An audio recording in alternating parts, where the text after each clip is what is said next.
মহাকুম্ভে গিয়ে কিন্নর আখড়ায় পেয়েছিলেন মহামণ্ডলেশ্বর সম্মান, কিন্তু সেই পদের মেয়াদ ছিল মাত্র 1 সপ্তাহ। এবার সেই পদ থেকে ইস্তফা দিলেন মমতা কুলকার্নি। সোমবার নিজেই এই সিদ্ধান্ত জানালেন তিনি।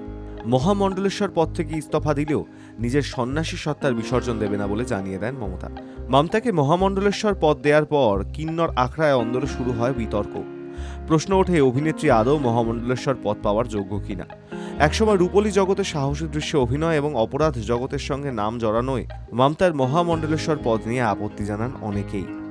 তারপরে ঠিক 1 সপ্তাহের মাথায় বহিষ্কৃত হন তিনি। সোমবার একটি ভিডিও বার্তায় মমতা বলেন, আমি কিন্নর আখড়ার মহামণ্ডলেশ্বর পদ থেকে ইস্তফা দিচ্ছি। শৈশব থেকেই আমি সাধিকা ছিলাম, আগামী দিনেও তাই থাকব। মমতা জানান, এই পদ তিনি হারালেও তিনি সন্ন্যাসীর পরিচয় নিয়েই থাকতে চান। গত 25 বছর ধরেও নানা সাধনার মধ্যে দিয়েই তিনি দিন কাটিয়েছেন বলেই জানান। मैं महामंडलेश्वर यमाई ममता नंदगिरी, मैं इस पोस्ट से मैं इस्तीफा दे रही हूं।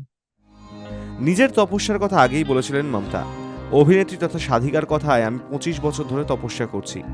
বাগেশ্বর ধামের পীঠাধীশকে অনুরোধ করব ওর গুরুর থেকে আমার ব্যাপারে জানার জন্য। অভিনেত্রী জানিয়েছেন, গত 23 বছরে তিনি প্রাপ্তবয়স্কদের জন্য তৈরি কোনো ছবি দেখেননি, শুধুই সন্ন্যাস গ্রহণ করার পরিকল্পনা ছিল। কিন্নর আখড়ায় আচার্য লক্ষ্মীনারায়ণ ত্রিপাঠীর কথায় তিনি মহামণ্ডলেশ্বর পদ নিতে রাজি হন। Hi news network.